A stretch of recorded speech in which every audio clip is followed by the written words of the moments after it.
Hey guys, Derek here. Welcome back to the channel, or welcome for the first time if you are new. We are back to watch another episode of The Pitt.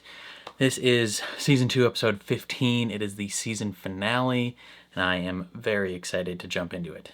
Before we do that, if you end up enjoying my reaction, please leave a like on the video. It means a lot to me. If you're new here, hit subscribe, ring the bell so you're notified when I upload. And then if you want to see the full uncut version of this reaction, consider supporting me on Patreon. That is linked in the description down below. You just sync up your own copy of the episode and you can watch along with me. And then lastly, if you enjoy video games, consider subscribing to my gaming channel, also linked in the description down below. Your support over there would mean the world. But other than that, let's jump into the season finale of The Pitt. It began after a bad case of viral meningitis when I was 5. No one's ever noticed before. They just think I'm thoughtful. Ah. Are you driving? I couldn't until laser ablation to my left temporal lobe 12 years ago. Between that and the Keppra, I've been seizure-free, cleared by neurology to drive and to work as an attending. How long? Evidently, though, your condition has changed. It's been well over a year. But I had 2 today. 3? You had 3 today. Don't lie, you had 3. Could be sleep deprivation, new job stress. I haven't had to deal with PEDS cases since Afghanistan. What are your options now? A temporal lobectomy, which could impair my speech, or get a neuromodulation device, which can sense and stop the seizures almost immediately. Well, you should do that option. I know. I have a plan. Okay. That is a lot to put on to him right before he's supposed to leave.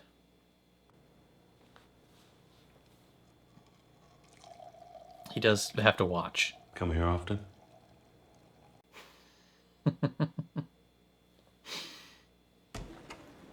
What's going on?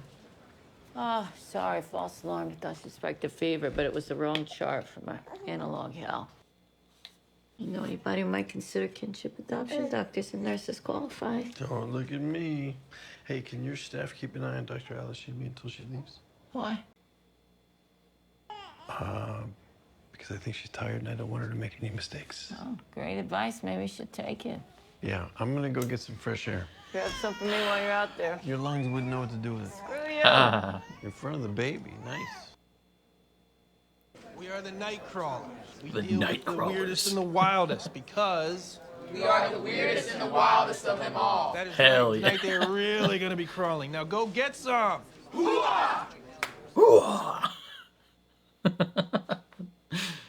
Sorry to wake you. We are the weirdest and wildest of them all. You know, this spirit quest of yours has a lot of people up in arms around here. Everyone's gonna be fine without me, and it's hardly a spirit quest. Whatever it is, it seems you've given people the impression you might not be coming back. Well, who knows what the future has in store for any of us? Yeah, saying shit like that right there isn't helping. People are worried about you. Your friend fixing your bike? Ambulance clipped it while I was just parked here today. Jesus Christ. It's a sign. It's a sign if I've ever seen one. Who wrote this show? Yeah, here's the thing. When people worry about you, it makes me think that I should be worried about you, and I don't like worrying about things. You got Dana convinced that you're gonna hurt Dana's yourself. got her own issues. That sounds like projection. Are you seriously trying to have this fucking conversation with me right now, man? I'm not the one who spends his free time getting shot at. Ooh-ah! I kind of ate you up right there, Abbott. BP 174/120, heart rate 92, no relief with fentanyl. Judith, I'm Dr. Abbott. Any weakness in your arms or Ooh, legs? that's not good. Where are you doing your prenatal care? Nowhere. It's a wild pregnancy. I want a free birth. Oh. Weirdo. Want half a monster? Oh, no, thanks. I don't really want to stay awake any longer than I have to. Yeah, I hear you. Did you find your ID badge? Nope. No. You're any closer to deciding what's next for you? Yeah, I'm seriously considering law school. What? What are you talking about? You're gonna be a great doctor. Yeah, what the heck? I mean, no offense, but look what this place does to you. Langdon's an addict. person with a substance use disorder. McKay was on house arrest. Dana's a time bomb. Santos is one of the angriest people you were ever going to meet. Sarcastic, yes. Angry? Definitely. Samira has no life. Abbott's an adrenaline junkie who gets shot at for fun. Robbie's got, like, PTSD or something way fucking worse. Okay, right. I mean, I'd hate to know what you think about me. The more time I spend here, the more I realize the importance of, like, mental health. Just for patients and for us. And this is... Yeah, mental health is important. You know, maybe that's what you should focus on. What? Mental health. Clearly you have a passion for it, right? That's great. I wouldn't call it a passion. I would call it like a... Oh my God. You might be right. Oh, He's you're a genius, smart Whitaker. cookie. Oh, okay. CTG is on. What's happening? You have a condition called preeclampsia. And how did that happen? Nobody really knows, actually. It affects about 10% of the pregnancies. High blood pressure, headaches, protein in the urine, and swollen ankles. That's no A bueno. wild pregnancy. So that means no medical care. Then why are you here? Yeah, fucking I just moron. need to get rid of this headache. Well, if we don't You don't lower want your medical blood care, pressure and treat with magnesium, don't come there into can the be hospital. problems. Like what? Seizures, bleeding, even death. Robbie, your VIP's ready to go. Okay, I'll be right there. You good? Yeah, I'm good. I got it. My eyes closed. But I won't. Maybe one eye. Maybe one. An eye and a half, maybe. Look, I'll come back for all this other shit. Great. If you promise to come back and let me take the Bonnie for a ride. I don't know. I've seen you ride, old man. Fuck you. I mean it. We got a deal? Give him a reason. I'll think about it. Give yourself a reason. Make plans with your suicidal friends. We got a slight hiccup in chairs. Ice is back. No, we got a dead body. A dead body? Somebody died out there? Poor devil checked in at 5 this morning. He was a DNR. What was his chief complaint? Hemorrhoids and constipation. No shit. Hence the constipation. Throw me a slow one on my head. Tell the night shift I'm saying that's when he died. We all in agreement on that? To the grave. Just like poor Jasper. You're on fire. Let's give him a second whim. He died at night. It's not our fault. Some jelly on the belly. Gonna Okay. take a quick look with ultrasound. No. Ultrasound can harm the baby. Not true. Not doing the ultrasound could end up harming you and the baby. Why the hell would ultrasound harm your baby? Why no prenatal care, Judith? I wanted a free birth. Yeah, but why? No doctors, no hospital, no medicine. You have a midwife? A birth doula? No, I don't need one. Obviously Women you have been do. having children on their own for thousands of years. Yeah, And with an they've infant been mortality dying. rate of 30% for most of those thousands of years. Both the women and the babies have been dying. What? No. Absolutely not. At 37 weeks, the cure for preeclampsia is to deliver the baby. We need to get you upstairs so the OB doctors can induce labor to save you and your baby. No. Then you'll die. Like, that's what's happening. This is definitely a day shift patient. He's not a patient. He's a DB that we gotta deal with. Is this dude dead? No. All right, Mr. Reed, time to take you back and get you checked out, okay? He sure looks dead. Are you a doctor? No, but he Has hypernarcolepsy. It's no joke. Stiff as a board.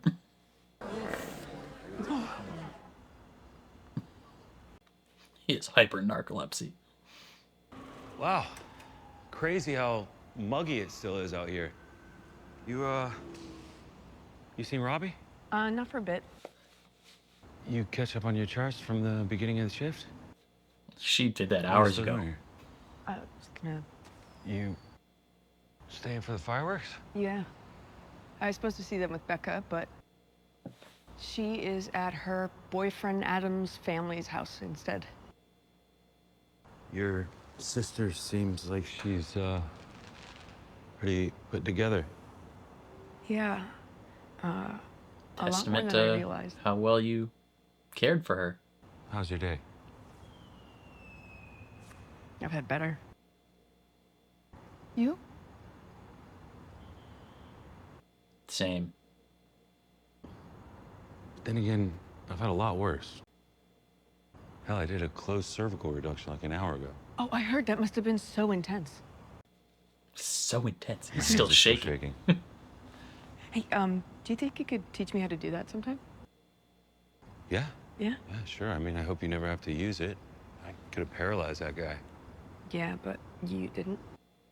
Because you're a rock Nope. star. I didn't. Thank you. By the way, for talking me down earlier. I'm sorry I snapped. It's okay. I love them. Their Dr. dynamic Ryan, is so you heard precious. kinship fostering? It's where a nurse or doctor can become an emergency Oh, foster. no. I don't need any kids. I need to find a job first. Oh, I've already got one I can barely keep up with. What about Sleeping Beauty over here? She's already babysitting Whitaker. Just fully conked. Oh, she's seizing. Shit. 10 of IV No bueno. diazepam, have another 10 ready. With all the movement, we can't get a fetal heartbeat. Putting on 15 liters by mask. Should we intubate? Have you seen Dr. Alashimi? No. Can I talk to you for a sec?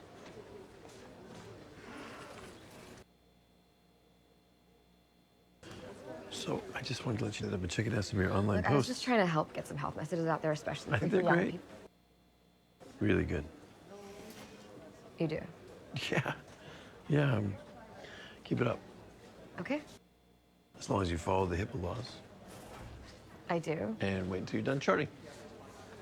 Sure. Actually, Dr. Robbie, sorry. Can I ask you a question? Shoot. I may be considering emergency psychiatry. What does that entail? Very cool. Think I could do it? I think that you can do anything that you put your mind to, Victoria. Goddamn right. Hell yeah. Pulse ox is 88. Hell yeah. You can Dr. do Rabbit? anything, girl. You're a genius. Once she's flat for intubation, we need to displace the uterus to the left. Nasli, that's you. Big hug, both arms. Get the baby off the vena cava. Sucks is on board. But after she's paralyzed, the seizing stops, right? It might look like that, but an Theoretically. ongoing seizure will still fry the brain. We monitor EEG. Okay. I need first pass success. You and me both.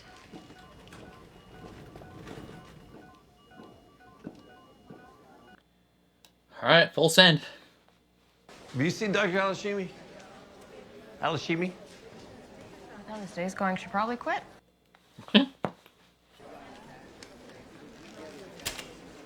Hello. Hey, how did our people do the deposition? Dr. Ellis is a pit bull.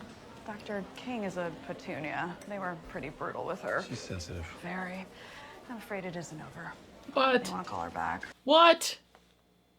If a doctor suspects another physician of having a medical condition that could negatively affect the way they would treat a patient, where would disclosing that fall on the HIPAA violation scale? First, do no harm. Dr. King, do you have a second?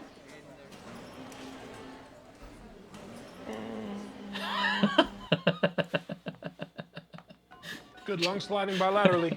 I feel so bad for her, but that was so funny. Push 100 of ketamine. That's had results with refractory status. She also has HELP syndrome. Hemoglobin only 7, platelets down to 30. She should be upstairs with LB. She will be. After we break this seizure. Yeah, Obi wasn't available. What's wrong with you, malfeasance? I have to Malfeasance. do another deposition. Oh, that sucks. You must have really messed up. Dude, I'm joking. You gotta lighten up. It's all just bullshit. I wonder why they want to call her back. Do you want to go get a drink? Me? Yes, you. You do go out, don't you? Well, I'm usually with Becca. Well, Bring her along. Can she drive? No. does she want to be our DD? Can he drive? Do you like karaoke? You do karaoke? Well, what I do is more like primal scream therapy. It's nothing like getting wasted and Close just enough. absolutely wailing to shake off a shit show like today. I could use a fun night. You and me both, sister. Okay. Finally, Mel gets a friend. Chest compressions nasally. Charge to 200. Prep the belly. Get a baby warmer. Call the NICU. Start a timer. Charged. Clear. All right, let's get active. Robbie, it's you and me. Nasli, what's the 4-minute rule? Not sure. Pregnant patient with a viable fetus. You have 4 minutes after cardiac arrest to save What the baby. is And the mom. going on in his head right now? A resuscitative hysterotomy to try to save them both. But she doesn't want any medical intervention. That doesn't matter. Mom and baby are both dead if we do nothing. Ellis, you and Cruz on mom resuscitation. Shen, you and Nasli take the baby. Okay, showtime. We need to get this baby out right now. Take a break. Okay. Let's cut this bad boy open. First incision is from the xiphoid to the pubic symphysis, through the skin to the linea alba. Second incision goes through the peritoneum, exposing the uterus. Where do you need me? You're with the baby. Moral support. Okay, making a small vertical incision through the lower uterus so as not to cut the baby. Got it? Yep, I got it. Okay. Okay, using scissors to extend superiorly. Now let's hand retract the uterus with me. Ugh, that was CGI water, but that's Give me real some water. funnel pressure. Breech position. Oh, the baby! Okay. Baby's out. It's a girl. All right. That's a blue-ass baby. Cord. Clamping. Cutting. Okay, blue and flaccid. Coming to you, Shen. You ready? Yeah. You got her? Yeah. Cord tone, no movement. Keep the blue black closer. She's really blue. Yeah, that's blue what I is said. normal, but not this much. Do we need to intubate? Not yet. No, they usually pink up with stimulation and blow by. Hey, Jordan, charge at 200. Stand by for the next rhythm check. She grimaced. Good sign. Bagging. Pulse ox Okay. 45%. Oh, I've never seen it that low. It's not as bad as it sounds. I'm more worried about the heart rate. This is intense. O2 sat in the 60s is normal at 1 minute. Her heart rate and pulse ox are trending higher. Let's keep doing what we're doing. A little tincture of time. Full compressions. Can't feel carotid. This is why you don't do free births. Give me all the lap heads we got, please.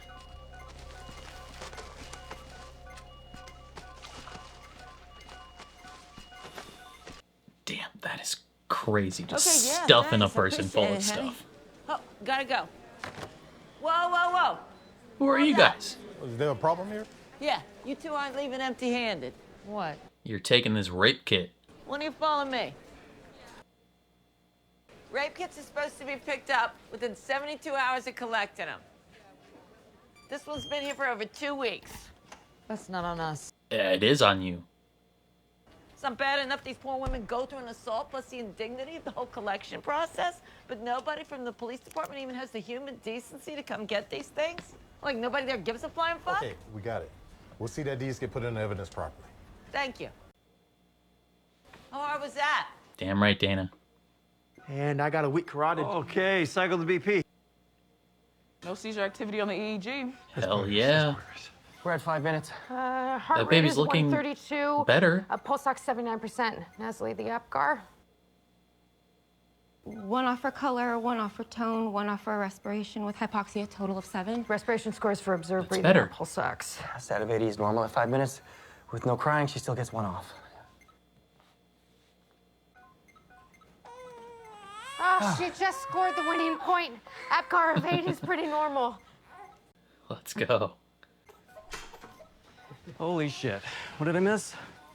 Eclampsia with status, HELP syndrome, cardiac arrest, resuscitative hysterotomy.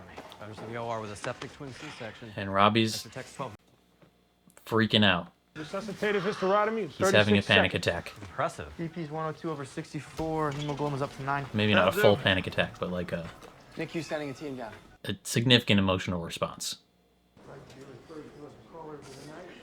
Crawlers of the night. You leaving now? Yeah. Pretty soon. I gotta find Whitaker. I gotta find Alashimi. I gotta find Langdon before I leave. You missed Langdon. He just checked out.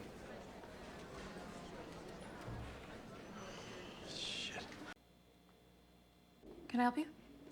Yeah, I'm Dr. Langdon from the ED. I was just checking in on the status of someone we sent up here earlier. Patient's name is Cohen. Let me check. What was she up here for? Clean out a nasty neck fash. Oh, the girl with the leg. She's good. She's in 4202, recovering nicely. Great. Great. I mean, she was in not great shape earlier. Saved her life, even if we couldn't save her leg. Was it below the knee? Unfortunately, it was above. Win some, you lose some. You sure about this? I trust you, Whitaker. Great. When are you back, exactly? You know, I'll text you. I'm trying to keep my dates kind of fluid. I think this is your ride. Yeah, yes, I promise I'll check in on your house tomorrow. Farmer Amy. Hey. Hey, Theo. You're up late, huh?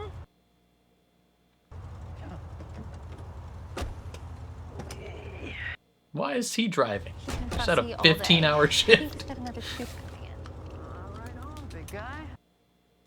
To get funky. Yeah?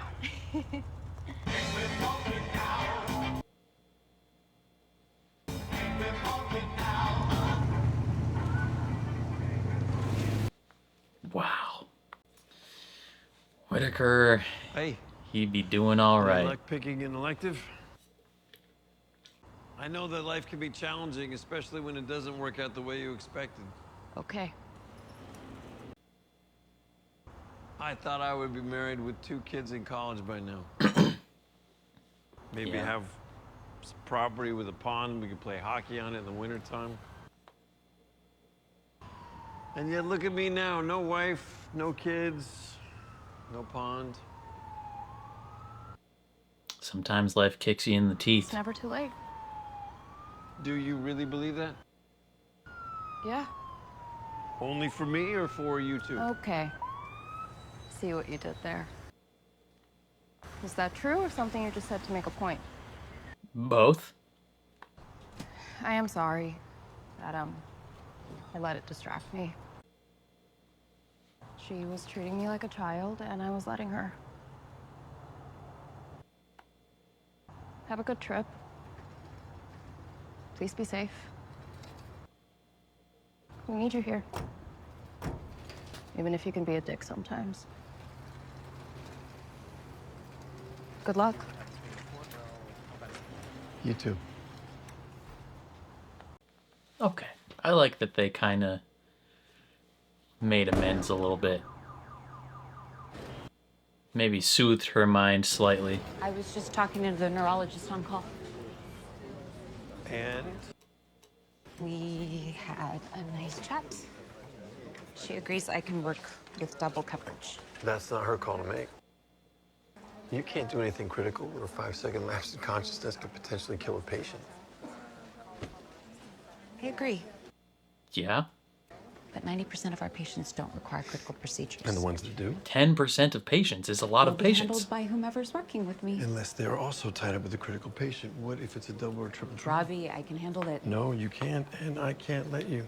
I am fully capable of No, handling. you are not fully capable, and you know it. What do you want from I me? want what's best for this department, patients and staff. Best case scenario, you get a handle on this, you're seizure free for 6 months, you get your driver's license back, you are cleared to work. I am cleared for my driver's license. You shouldn't be driving at all like this. If you were a patient, we would have to report you. I am not your fucking patient. No, but I cannot let you work in my emergency department until you're fully capable of doing so. That is not your fucking call. You're fucking ain't right, that's my call. I'm trying to protect you and my patients, and You didn't rat out Langdon for he's stealing right, fucking though. drugs. No, but I kicked him out of this department until he got the appropriate help that he needs. And the same goes for you.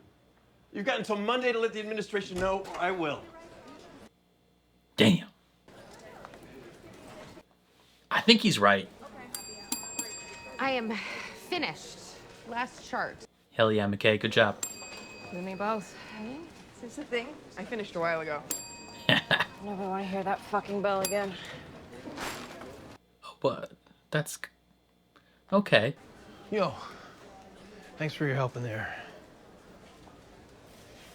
Almost out? Yep, just about. Abbott's not done with that previous conversation. You got it going? Me? No, not a chance. Why, are you having second thoughts? Nope. No? Nope. You don't have to convince me. I mean, it is a little strange. The only place you talked about going is somewhere they used to drive buffalo off a cliff to die. I mean, I looked it up, and as far as summer vacations go, it's not exactly a holiday hotspot. I mean, what's in the fucking gift shop, man? When was the last time you took any time off, Jack? Yeah, but I've dealt with my demons. Have you? It's a process. You want to know why I never killed myself? Because he kept After what talking I you off the saw, roof. Lived through losing my leg, losing my wife. Because it comes for all of us, man. You and I know it more than most. We see it every shift, but we can't let ourselves succumb to it. Yes, life can suck. Yeah. It can be unbearable and brutal and ugly and heartbreaking, but it's also beautiful and hilarious. And that woman today, her baby, they'd both be in the morgue if you hadn't been here. That's us, that's you and me. That's what we're here for. The most important things I've ever done in my life have been in this hospital. Nothing will ever matter more than what I've done in this hospital, but it is killing me. I've seen so many people die that I feel like it's leeching something from my soul. Go on a cruise, man. You could still jump off a cruise ship. Motorcycle shit. Yeah. People talk. That's death wish behavior. I'm tired of being a role model. I'm tired of feeling like you can't get ahead. I'm tired of feeling like I'm drowning every day. I'm tired of all of it. You need to get away for a while, and you need to get some help. You need this place as much as it needs you. Am I fucked up? A little bit. 100%. A little bit, a little bit. But so are we all. But nobody works here as long as you and me and doesn't get screwed up. You gotta find somebody to help you dance through the darkness. Did you just make that up? No, he probably heard it somewhere. Maybe it's a song lyric. I don't. Maybe my therapist said it. I don't know. But he has a therapist, which you should also have. Some dude just pulled up. Looks like he blew half his face off. What? Probably a firework. How can you not love this place? Look, don't make me look stupid. You come back to us in one piece. Tell him you love him. I'm still your emergency contact. A friendly love. Be contacted. All right, night crawlers, what the hell's going on out here? I am still your emergency contact, and I do not want to be contacted. that was a two brothers conversation.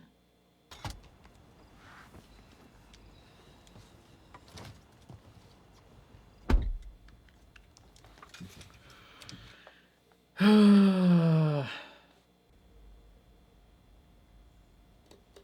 know he's right.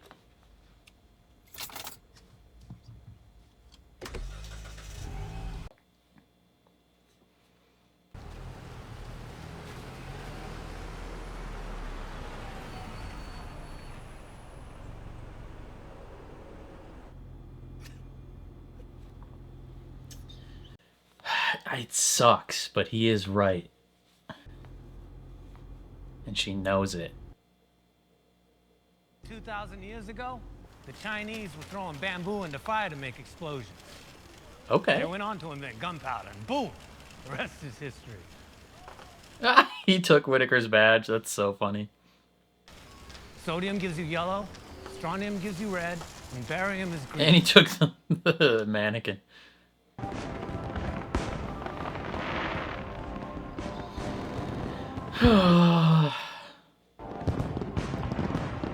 Louis would have loved these fireworks.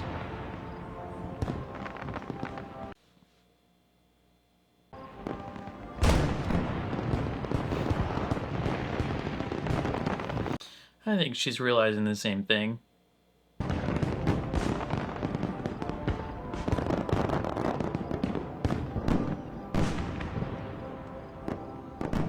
But also, America's... it's tough to want to celebrate America at the moment. Hey. Hey. Thought you left already. On my way out.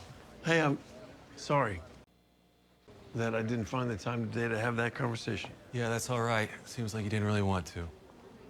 I didn't. Did you? Yeah. Yeah, actually. Look, I'm doing the work. I've been sober 186 days. I'm going to meetings. I'm taking the drug tests. It's good. And you're still riding me. What would have happened if I paralyzed that guy? I don't know. What would have happened if I hadn't been here today? You'd still be questioning yourself. Now you know you can do it. You're welcome. That's not because of That's you. how you teach now? Sometimes. It's because of Mel. You know what I saw in rehab? I saw a bunch of guys just like you. The only difference is they've accepted that they need help. I think you're afraid to admit that the mighty Dr. Rabinovich isn't perfect. Oh, I never claimed to be perfect. But you expect it of yourself, and it's not realistic, man. How can any of us live up to your standards if you can't even do it? You need help, Robbie. You need help. Finished?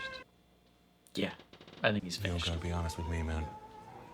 At least be honest with yourself.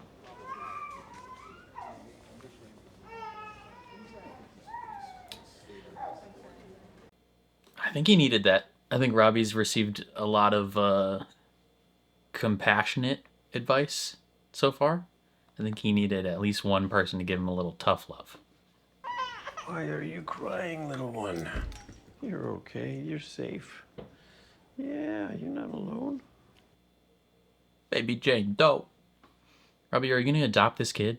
You always wanted kids. Is that it?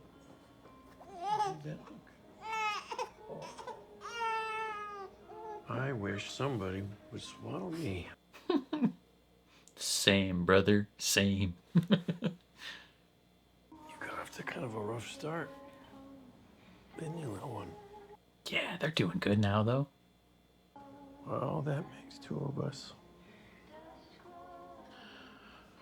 I got abandoned, too. When I was 8.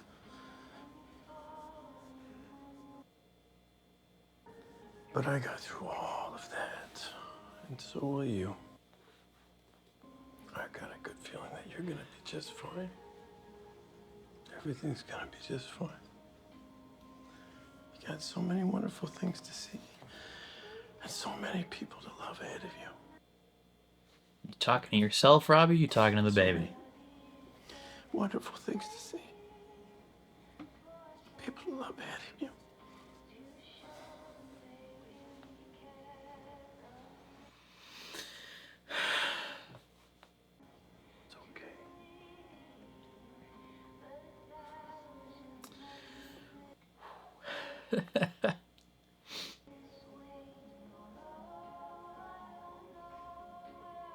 You will be warm again, Dr. Rabinovich.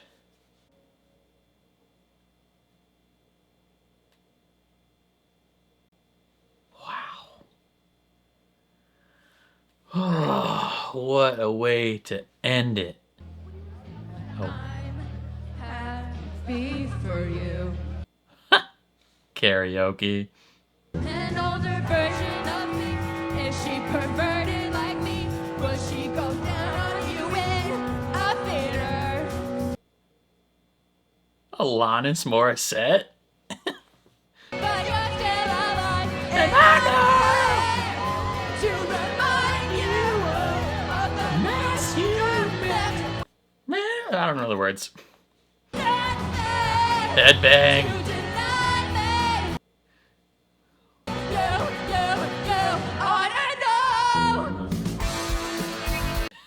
She's got to put her glasses back on. Okay, that's a much more lighthearted way to end the season. I definitely forgot all the words to that song. Okay, can we take a quick second to point out the crazy, like the shot blocking and like cinematography and the symbolism around having that sun directly behind Robbie's head as he's holding baby Jane Doe. Like, oh, it's so good. Maybe this is just like the church kid in me connecting these dots, but it's so fitting that, okay, just a quick thing. Like, Robbie talking to baby Jane Doe in the peds room felt very much like it's building off of his conversation with Abbott, and the things Abbott said to him, and he's telling baby Jane Doe, you are gonna be okay. There is so much more life to live, so many more people to love, so many more people to love you. Like, you are gonna be okay. And while he is talking to baby Jane Doe in that scene, he is, in my opinion, what I saw is he is talking mainly to himself in that scene. He's using baby Jane Doe as a surrogate to talk to himself, but he's talking to himself. And he's essentially kind of giving himself a reason to not kill himself. And the reason that I think the sun behind him was so symbolic is, for a lot of the season, Robbie has been essentially, you could call him a dead man walking. He technically hasn't committed suicide yet, but like, for the most part, over the course of the entire season, it's already clear to everyone that man is going to kill himself. Not he might, he's going to. And so for most of the season, Robbie's essentially already dead, even though he's not actually dead. And it's very fitting how in the same room that he saw his mentor die before season 1, and then has a mental breakdown during season 1 in the same room, that now in the same room in season 2 he finds himself again, slightly finds a reason to live again. It's kind of a reversal of his role over the course of the season, right? So over the whole season, he's been the dead man walking, and now in this room, he finds a reason to live, and it is kind of a resurrection, symbolically, and to have that sun behind him, kind of like a halo, in that same moment where he kind of has a resurrection, in a sense, it's chef's kiss. like it's that's so good. I like whoever blocked that and like did the set design and chose the shot composition for that is like, maybe I'm seeing into something that they did not intend, but that felt very intentional, like a very symbolic way of signifying to the audience that Robbie is no longer going to kill himself, right? Again, for the whole season, he had, in essence, already made the decision to end his life. So he was a dead man walking. he goes through all the trials and tribulations and then comes out the other side and has a symbolic resurrection in the same peds room that he saw his mentor die and he had a breakdown. And it's just like the arc of that room is, oh, it's so good. It's so good. Okay, let's talk about the episode as a whole, and then maybe the season as a whole after that. Let's first talk about him and Dr. Al-Hashimi. So Al-Hashimi, end of last episode, she shows him the chart, and he, in this episode, is like, okay, this is you. This is like, this is a serious thing. Like, this is something that we should probably think about.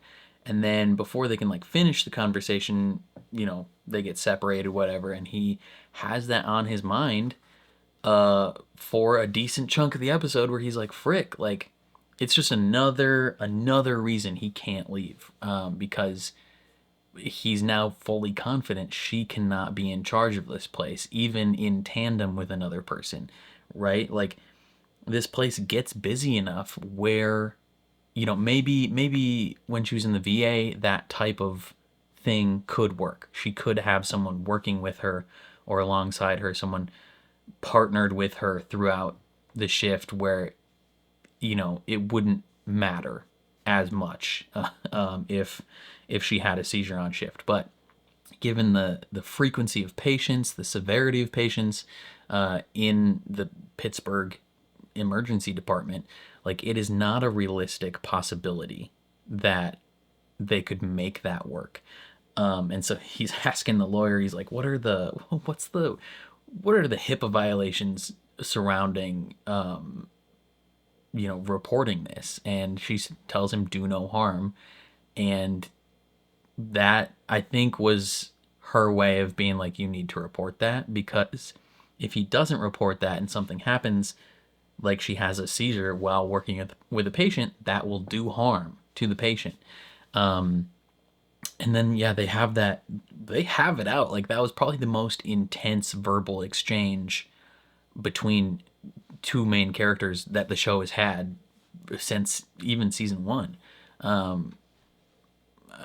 I mean, maybe him and Dana have had it out a little bit, but like, he's essentially being like, hey, you can't run this place. Like, it's not a thing you can do. And she's like, and he even tells her, you can't drive. He's like, I'm making the decision. And she's like, that's not your call. Like, and he's like, that is my call. And she starts swearing at him. Like, they're screaming at each other.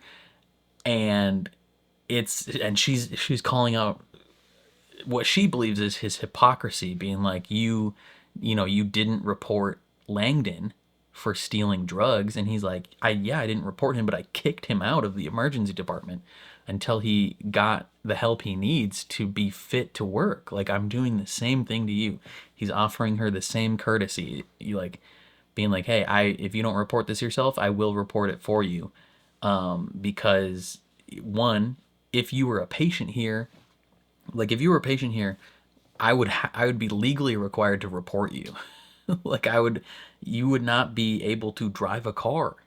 Like, legally, she can't drive a car if she has reoccurring seizures. Like, that's not a thing that she can safely do. She would have her license taken away. And she tries to be like, oh, 90% of our patients don't require like the immediate, like, life-saving stuff. And he's like, 10% of patients is still a lot. Given how many patients did we see come into the emergency department during this shift? How many patients were in chairs waiting to be seen?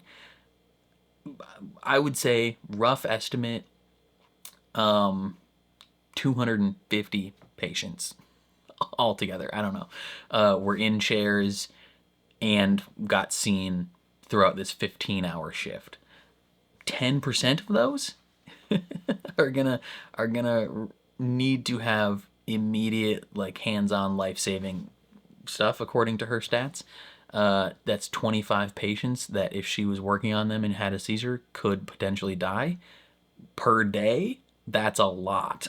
I think it's also kind of interesting how early in the season she's like talking about this AI stuff and how we all kind of thought the AI thing would be maybe the reason she gets sued or kills a patient or something, and it still definitely could be. But the bigger issue is her literally having seizures during the shift. Also, she lied to she either lied to herself or lied to Robbie, where she said, I've had 2 of them today. She had 3 of them. Maybe that's actually just a continuity error, and the writers didn't realize that they they had her have 3 of them, but she did have 3. She had the first one at the end of episode 1, right when she's looking at baby Jane Doe, clearly has an absence seizure there. She had a second one when she is talking to the parents of the kid that got tased at college. That was her second one. And then she had her third one with the other kid, with the asthma kid. So she had 3 in one shift after not having them for a year. Like, she may have been cleared to work before that, but that is a drastic change in her condition that they would not clear her now. I don't know which. She said she talked on the phone to the on-call neurologist. How would they possibly clear her? Like, that is insane. That, I mean, maybe that's just a case of that neurologist not really knowing the full extent of what it's actually like to be working down here. You know, maybe they're basing that off of the frequency of where she was at with the VA, or just like the frequency of how often they see patients, and maybe they're not fully aware of the hectic nature of the emergency department. But like, I feel like there's no way they would clear her. Right? Like, that's crazy.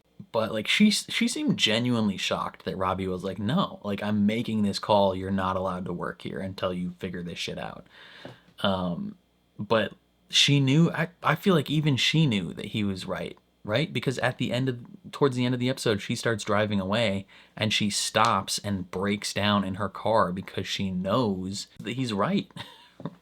Right? Like, she is breaking down because she sees so many years of hard work and potentially future work just going away down the drain. All of her hopes and dreams about being an attending, being a doctor, having even a normal life with this condition, she sees slipping away, and it's just a thing that's out of her control, and she just breaks down in her car, and it's like, yeah, it's really tough. Like, that sucks. That sucks a lot.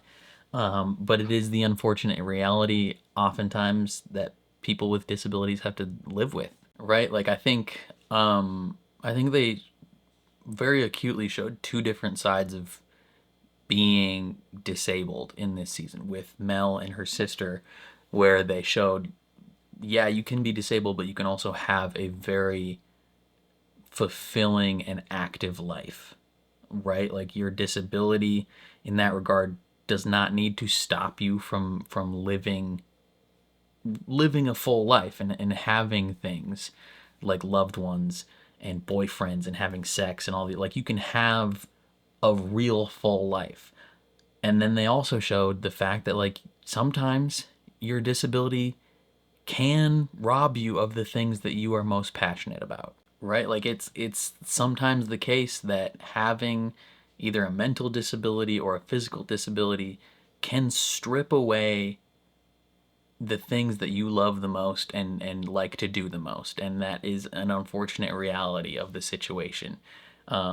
Now, she was presented with 2 options of going forward, right? She could do, I forgot what she said the first one was, a thing probably in her brain where it could potentially limit her speech, which I feel like would not be a great situation for her and wouldn't be conducive to her continuing to be a doctor, because they are very verbal a lot of the times. But the other one was like getting a device that can like detect the seizures and stop them. I feel like that's a way better option. I wonder if that device is maybe something similar to some of the technology that they have for like Parkinson's patients nowadays.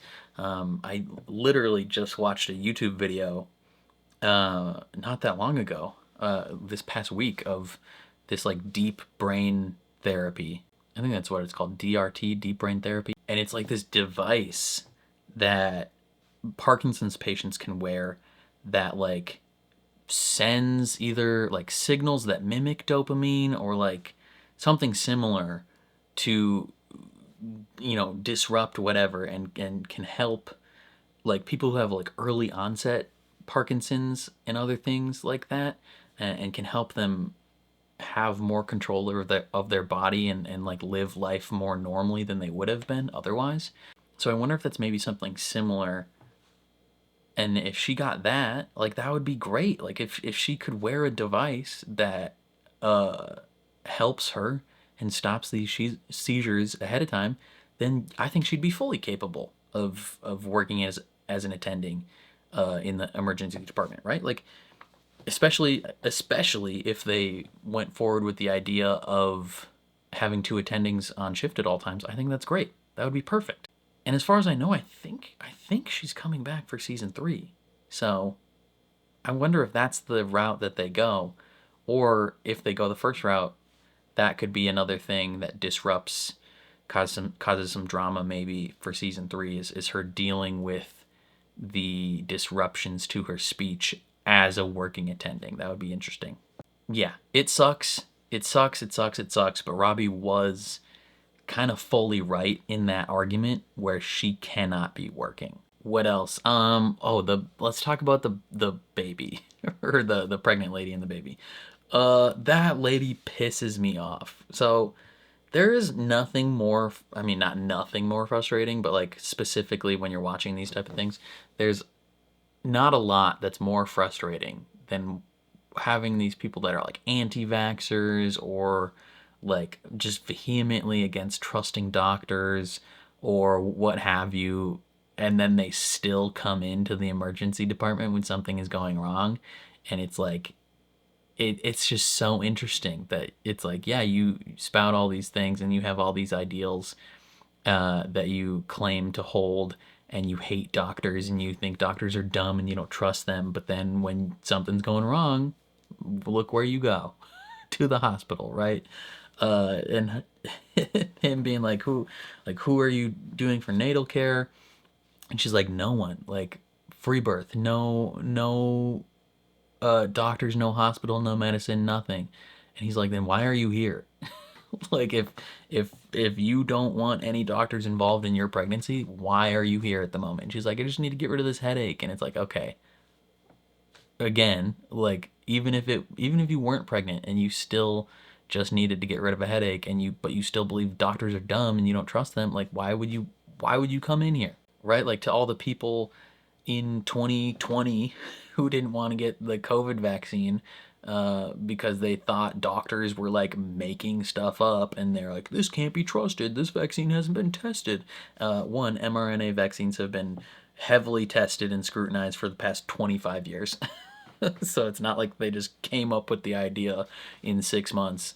But it's very funny that, like, hey, you don't think that the vaccine's real, but if you got COVID and were suffering from the complications and needed to be put on a ventilator, you would still come to the hospital and you would trust those doctors to do your job and hope that they save you. So where's the, like, ugh, like, come on, man, like, can you not see the hypocrisy there? and her coming in being like, I don't want any doctors, and he's like, okay, like, he should have just unplugged everything, sent her home. Like, it's so stupid.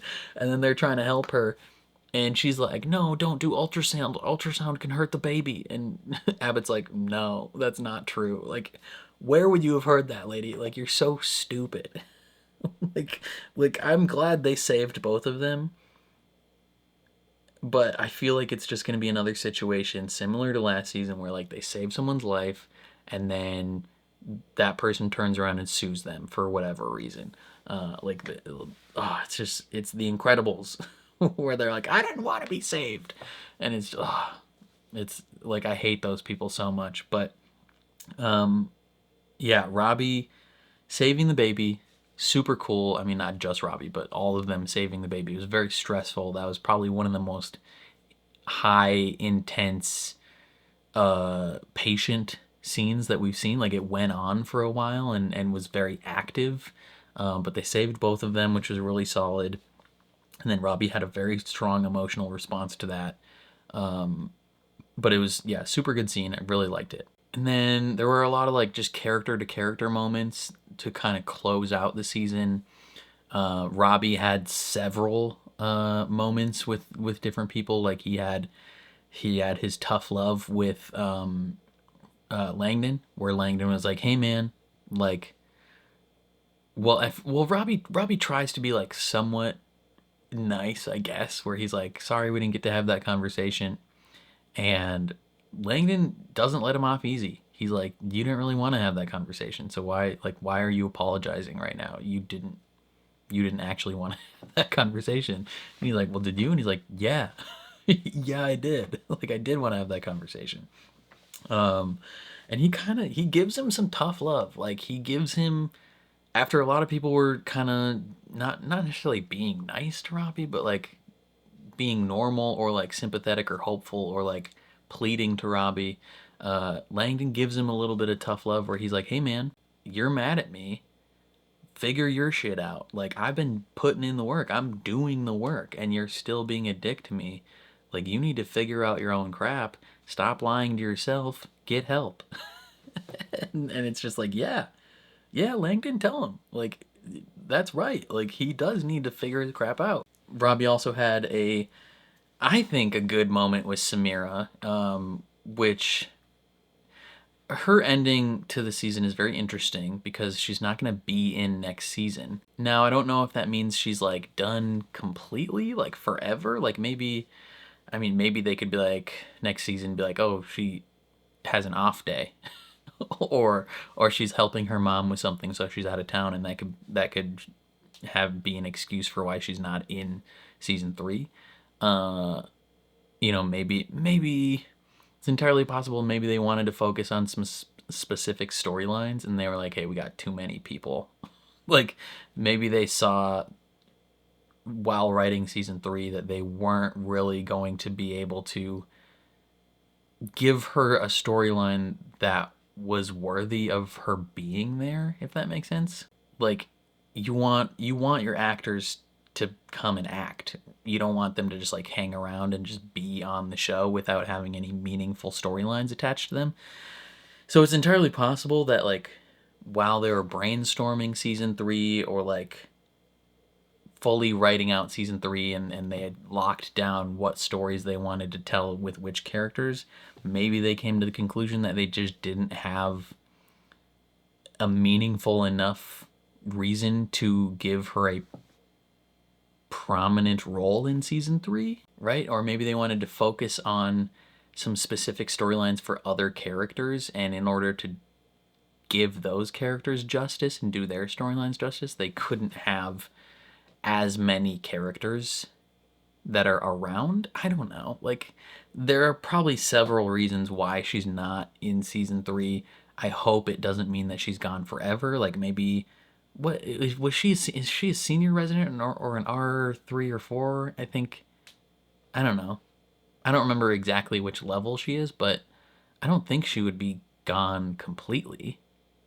Like, maybe she could come back as a senior resident in season 4, potentially. I don't know. But yeah, she's not going to be in season 3. But her and Robbie, I feel like, had not like they didn't like forgive each other, but I feel like they came to a bit more of an understanding with each other, and they kind of made amends a little bit, where he's like, hey, I'm sorry for being a dick to you, and she's like, I'm sorry for letting my outside stuff affect me. But then they also, I feel like, come to understand each other a little bit more, because she's low-key been freaking out for the last couple episodes about how her life is essentially over, right? All the plans that she had for herself regarding her job, her work-life balance, her personal life, all that, like, is kind of out the window, and she feels like everything's slipping away from her. And Robbie, I think, I don't know if reassures her is the right word, but he gives her some additional perspective, where he's like, hey, I thought I was going to have a lot of things. I thought I was going to have a wife and kids and a dog and a lakeshore property, and I thought I would have a healthy, thriving life outside of this place. And all these years later, and all I have is this place. And she's like, well, it's not too late. Like, you could still have those things. And he's like, okay, like, look in the mirror. Say that to yourself. Like, it is not too late for you, Samira, to have the things you want. Just because the current moment for you is not great doesn't mean that the rest of your, professional life, being a doctor, can't be good. Your personal life, like, there are so many things still ahead of you, and you are still so young.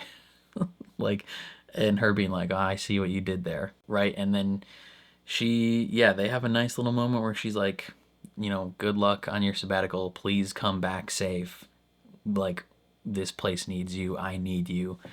And like, they just have a nice moment there where, and she's like, even if you're a dick, like, she gets her moment to call him out for being an asshole. But like, I think it was just a good, not a perfect closing off moment for them, especially considering the fact that she's not coming back next season. But like, it was a good enough conclusion to their particular dynamic for this season. And I liked it. I liked him kind of sending off Whitaker and seeing that, like, Whitaker low-key thriving. Whitaker, like, I think he sees Whitaker. It's interesting because Whitaker the whole season has been kind of a mini Robbie. He has been like, all the advice that Robbie gave out during season 1, Whitaker's spouting it off in season 2. Whitaker's being a good doctor, kind of displaying the positive tendencies that Robbie showed off in season 1. But none of the negative, right? Like, he is, for the most part, doing a great job as an individual and a doctor. And you're like, man, I wonder what's going on. And we hear that he's, spending a lot of time on this farm, and you're like, man, like, that could be reckless, could be dangerous. It could be, there's some boundaries that might need to be set, and I'm not really sure if it's a great idea for him to be doing that. And then you see them pull up at the end, and seems like a super good vibe. It seems like honestly a great vibe. And I think it's a little more intimate than Whitaker is wanting to believe, right? Like, I think he might not be willing to admit that both of those people are clearly in love with each other. And whether that's codependency or if that's actual love, I don't know. But like, he's low-key the dad that stepped up for this kid, and he's kind of assuming the husband role with Amy, right? Like, she pulls up in the truck, and as soon as she does that, she gets out and gets in the passenger seat for him to drive home. And given the background of her, like, living on a farm, like, she is, like, if they weren't together emotionally and romantically, I feel like she would drive. Like, she would just drive home. But the tradition, like, I don't even know, the vibe of, I don't know, trad wife, or just the vibe of, like, conservatives in general, and honestly a lot of just marriages in general, is if both of you are in the car, the husband drives. Like, that's just a super common thing. And so her immediately moving to the passenger seat for him to drive is like her subconsciously assuming the role of the wife in this relationship that they have. And it's just a very interesting dynamic. I personally wouldn't have had him drive at the end of a 15-hour shift. It doesn't seem smart with a baby in the back, but that's neither here nor there for me. But it is a very interesting thing that Robbie sees him off, and it seems like Robbie is looking at a younger version of himself in a way, right? He is seeing an individual with a healthy work-life balance and a potential family that he got essentially while working in this hospital, and being like, damn, like, I could have that if I, sorted out my shit. Like, that could be a thing for me. And it's just, it's interesting that Whitaker has, like, the healthiest work-life balance of all of them. But yeah, what else? Javati. He had a good interaction with Javati where she's like, hey, I might want to go into emergency psychiatrics. Like, do you think that's a good idea? And he's like, I think you could do anything you set your mind to. And it's just like, it's so good. And it allows her to just like do whatever she wants. Well, one, also he's like, hey, I watched your videos. I actually think they're great. Keep it up as long as you do it within the within the good guidelines and structures. And I think him saying that, being like, hey, I watched your videos, they're great. Keep it up. I think that was what opened the door for her to be like, hey, do you think this would be a good idea? Like, she trusts him in that moment. She realized that he apologized for the way he talked to her earlier and tried to make up for it. And so she's like, okay, like, I trust you as a mentor. Do you think this is a good idea for me? And him just being like, you are good enough to do anything that you want to do, right? Whether that's in the emergency department or in psychiatrics or what have you, you are a freaking rock star. Like, calling back to the earlier moment in the season where he wants her to, scrub in on that like brain surgery.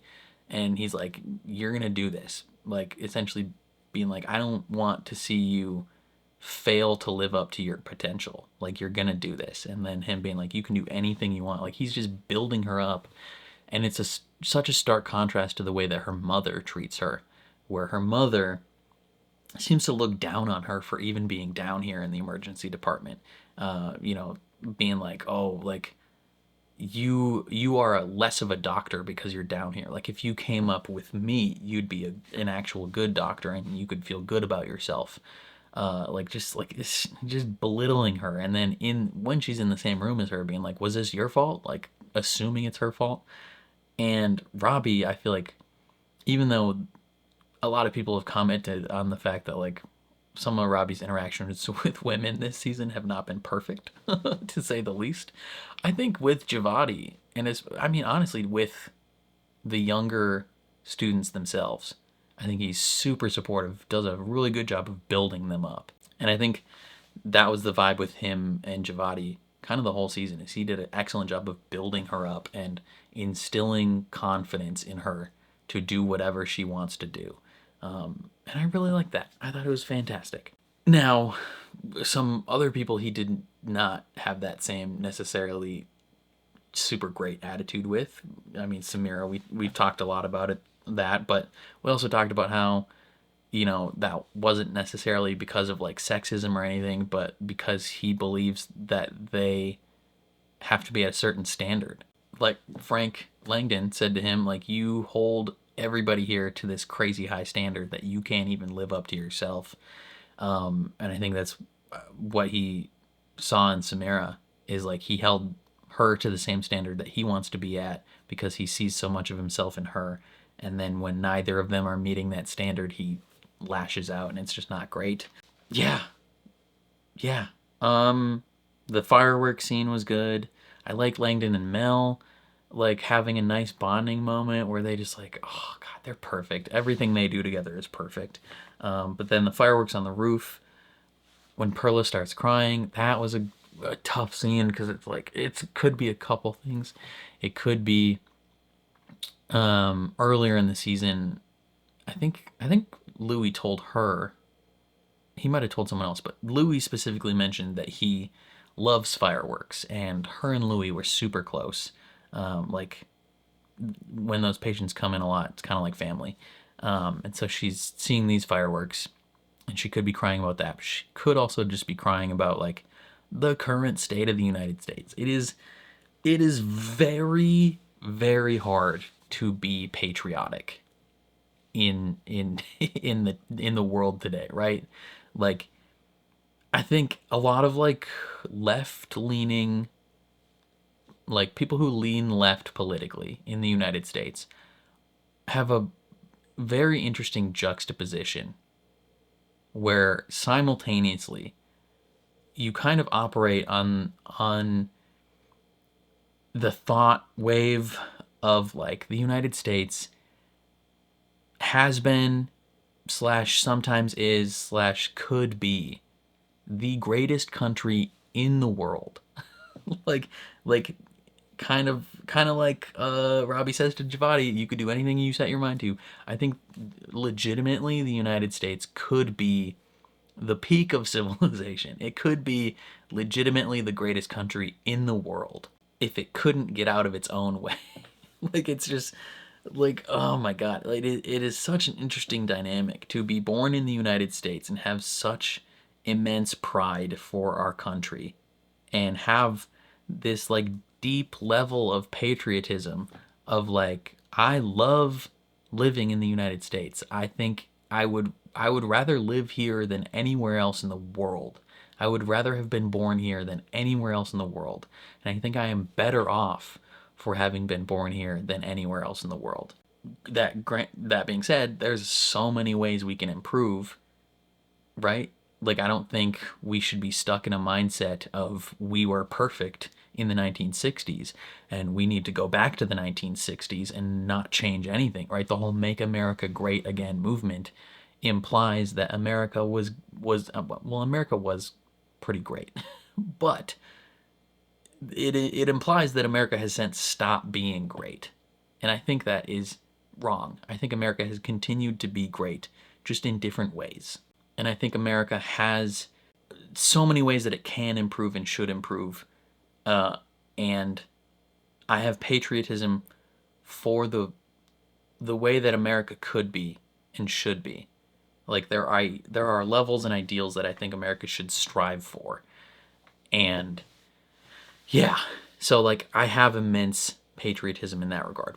But also, it is super hard to watch the current administration brutalize its own citizens and brutalize immigrants and people in less, what's the word? Minority groups. I was like, people in less populated groups.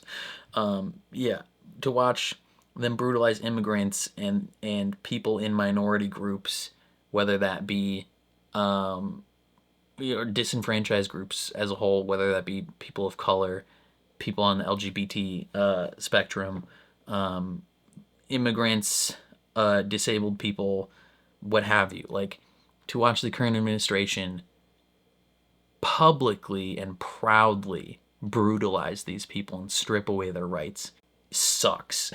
And it's heartbreaking. And it's really hard. Like, it's really hard to celebrate America when so many of these things are happening to our neighbors.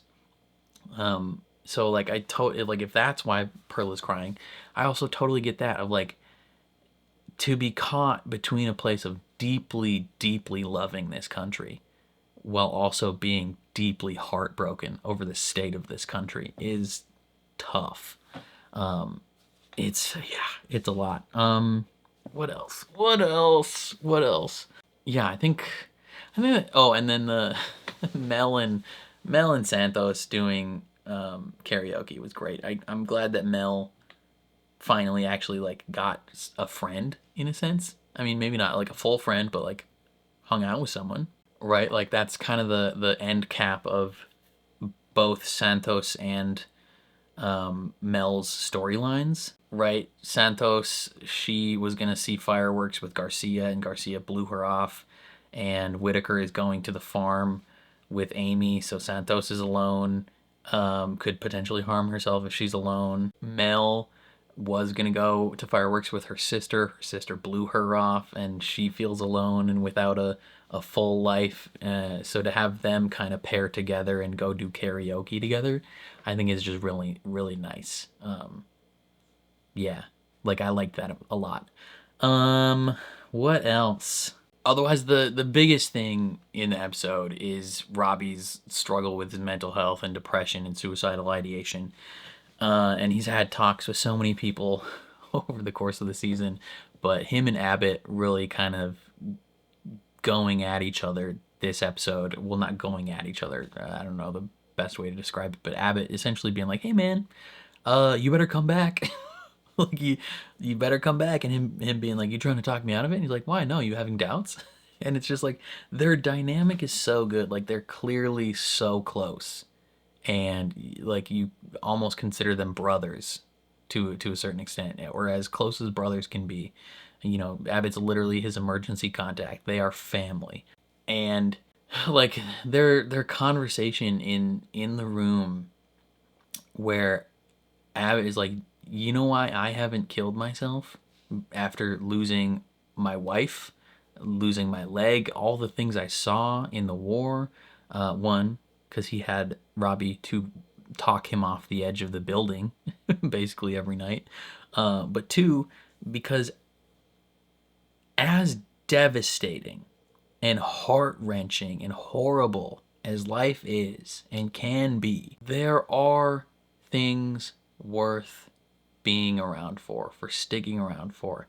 Life has so much beauty and so much, there's so much to love and so many people to love. There's so much to look forward to, whether it's small things, small things, like a movie coming out or a game coming out, being like, hey, I can't kill myself until Grand Theft Auto comes out. I have to hold on until then so I can play that game. Or if it's big things, if it's big life-changing things like becoming a father, right? Maybe you think about killing yourself in your 20s, but you're like, you know what?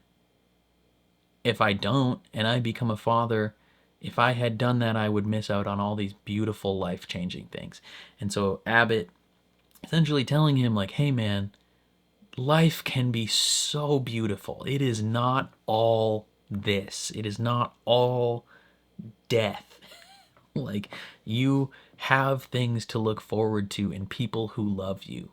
Please do not kill yourself. It was just like, oh. And then Robbie echoing that same thing to baby Jane Doe later in the episode to essentially reaffirm that he's not going to end his life was beautiful. And I already talked about the symbolic resurrection of the person that is Robbie in that scene.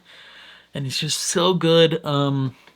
It's another reason, just small tangent, another reason why I love the Stormlight Archives by Brandon Sanderson. There is a character in that book series who is passively and actively suicidal throughout the course of the first 5 books. It's planned 10-book series. We're 5 books in so far. And I think it was the latest book, maybe the book previous, but basically one of like the 3 or 4 main characters is incredibly depressed. Like, so depressed basically at all times, and they are very actively, passively, and actively suicidal at different points in the series. And they have a conversation with a character who is kind of like a god essentially, and can see things outside of time, and like can see the future, and knows all these things. Like, this person knows what's coming, and they've seen this individual's life play out. And so Kaladin, this incredibly depressed person, is talking to a character named Hoyd, and he's essentially asking him like, is this all this is? Am I going to be sad and depressed forever? Like, is this all I have to look forward to? And he's just asking this character about like what his life is going to be. And I kind of just want to read the quote, the passage out, so you guys can become obsessed with this. Kaladin said, "You told me it will get worse." And Wit/Hoyd, same character, says, "It will, but then it will get better, and then it will get worse again, then better. This is life, and I will not lie by saying that every day will be sunshine, but there will be sunshine again. That is a very different thing to say. That is truth. I promise you, Kaladin, you will be warm again." Oh, God. Like, you have no idea how it feels as someone who has actively tried to end their life before and who has dealt with depression for so long, to read a passage that is essentially being like, yeah, life it sucks, and it will suck again in the future, and at moments it'll be great, there will be sunshine, and then it'll suck again. but I can tell you, this will not be the last time that you feel warm. You will be warm again. And it is just so good. It's, man, it's beautiful. Like, if you haven't read the Stormlight Archives, you should. They are very long, very dense books.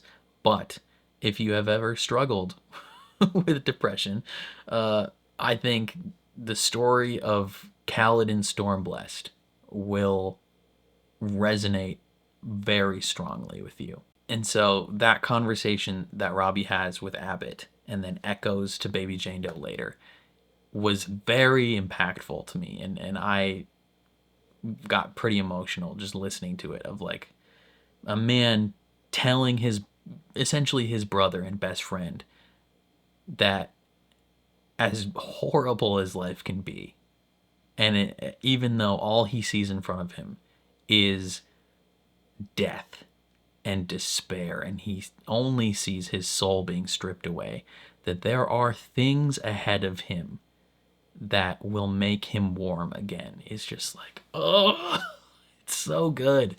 It's so good.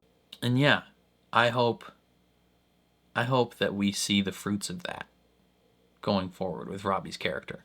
Yeah, I don't know. I think those are my thoughts on this episode. The season as a whole, I thought, was pretty great. I think it's equally as great, but for different reasons than season one.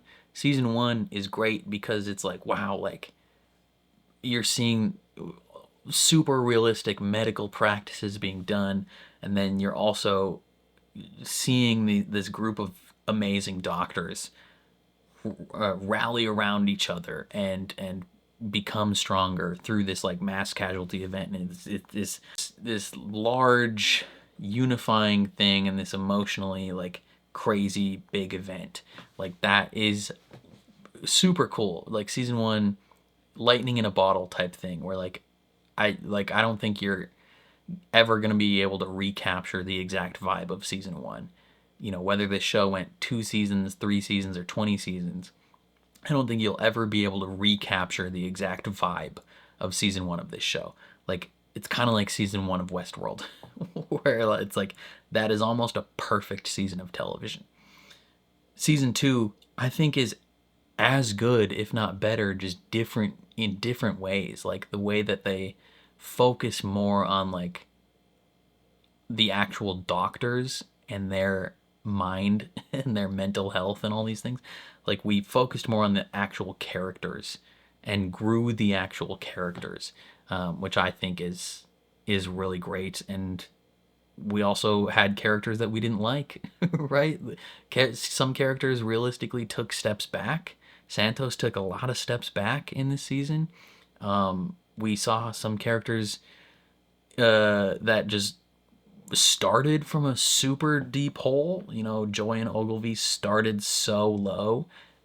Joy quickly rocketed up the ranks, but Ogilvy took a lot longer to even get to a point where he was remotely palatable. You had characters come back and have the dynamic just be kind of awkward, you know, with Langdon, where the vibe between everyone was just not there with him, and watching him navigate that was super interesting. You had a lot of characters just going through it, right? When you have season one and you have a crazy event like the mass casualty event, like that, you can draw a lot of the dramatic moments of the season from that. But with season two, when you don't have such a crazy dramatic event, you have to take the emotion and take it from the actual characters and their personal journeys. And I think season two did that a lot better than season one. And I'm really looking forward to seeing where it potentially leads with season three, considering season three is not going to be as long of a time jump. I think they said like 3 or 4 months. It's going to take place in the winter. So I'm just very curious to see what happens. I don't think they've started filming season 3 yet, as far as I'm aware. I know they were filming basically like like episode 3 or 4 was airing. I think they were filming episodes 14 and 15. Like, they were just finishing filming this season while it was still airing. So I mean, it's not going to be 2 years. It's 1 year from whatever. But, like, I don't know how long it takes them to film or anything. So who knows if they've even started or if they're writing or whatever. But I'm very curious to see where season 3 takes us and what characters will be back, what new characters will be there. I'm just really, really interested to see all of it. I think that's all I have to say about this. Definitely let me know your thoughts in the comments down below. Very curious to see how you feel. Otherwise, if you enjoyed my reaction, please leave a like on the video. It means a lot to me, helps my channel grow. If you are new here and you just watched the finale, watch my reactions to all the rest of the season. That would be awesome as well. Otherwise, if you want to see the full uncut version of this reaction, consider supporting me on Patreon. That is linked in the description down below. You just sync up your own copy of the episode and you can watch along with me. And then lastly, if you like video games, subscribe to my gaming channel. Your support over there would mean the world. Other than that, though, I think it's all I got. So thank you for watching. Not just this video, but the whole season. Thank you for sticking around, even if we disagreed on certain characters' motivations and decisions and who was right about certain things. Like, that's totally fine. Yeah. Again, just thank you for being here. Thank you for continuing to be here. And if you are struggling to be here, just remember you will be warm again. Thank you.